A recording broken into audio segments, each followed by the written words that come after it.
Bonjour à tous, présentation aujourd'hui d'un boîtier haut de gamme, le PCO6R du constructeur Lianli. On est très loin des boîtiers gaming en loupe tape à l'œil ou encore des boîtiers classiques pour de la bureautique.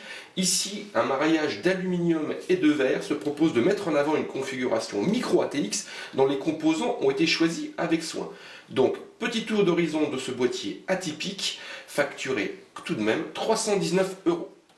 Le PCO6S se présente avec une façade en aluminium ainsi qu'une large grille, même deux grilles en métal mèche. On a un emplacement 5 pouces 1/4, par contre attention format slim pour le lecteur optique, tandis que la connectique est placée elle sur le bas avec un bouton power, 4 USB 3 ainsi que les classiques jack audio, micro, casque. L'ensemble repose sur un large pied donc à monter, où on retrouve plusieurs tampons en caoutchouc afin de limiter les vibrations. Ce boîtier peut être utilisé de trois manières différentes, soit à plat format descope avec la vitre sur le haut, en position comme ceci, donc en vertical grâce à un pied livré en standard, ou encore en mural grâce à deux attaches qui sont prévues à cet effet à l'arrière. Lianli propose une fenêtre intégrale en verre fumé à l'avant, permettant de mettre en avant la configuration au format, attention, micro ATX. L'architecture interne du boîtier est pensée dans ce sens, c'est-à-dire mettre en avant ces composants qu'on a choisis avec soin. Et donc du coup là, le rétro-éclairage ou les petits effets LED sont tout à fait appréciables. On a par exemple l'utilisation d'une fiche qui déporte le port PCI Express 3.0 XL de la carte mère vers le bas, permettant de positionner la carte graphique non pas en horizontale mais en verticale. On retrouve une mise en avant du bloc par exemple ou encore du système de refroidissement du processeur. Ici attention, pareil, format top flow obligatoire. On a sur le bas par exemple l'utilisation d'un disque 3,5 pouces, bien que du SSD est tout à fait possible aussi bien à l'arrière qu'à l'avant. Lianli opte pour des matériaux nobles, aluminium, verre, ainsi qu'un très haut degré de finition.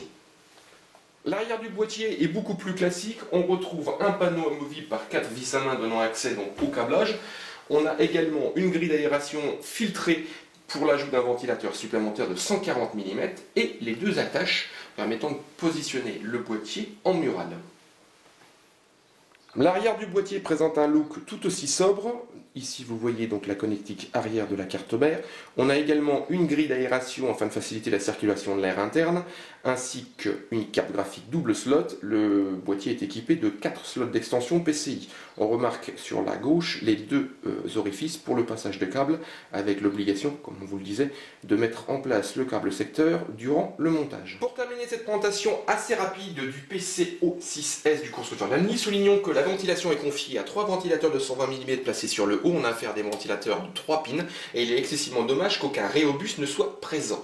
Question compatibilité cette fois-ci, 290 mm au niveau de la carte graphique, donc là on a affaire à une R9 290X et l'espace est largement suffisant. Au niveau bloc d'alimentation, 180 mm, donc la plupart des solutions devraient passer. Par contre attention, 85 mm au niveau du ventirad, donc format top flow quasiment obligatoire. Lianli a prévu également pas mal de solutions pour installer des disques durs 3,5 pouces et 2,5 pouces, dont une cage HDD sur la face avant. On détaillera tout ça au niveau du test dédié. On se retrouve donc sur le site Jinfoo pour connaître les performances de ce boîtier en refroidissement mais également en nuisance sonore, et en attendant on va peut-être vous l'allumer.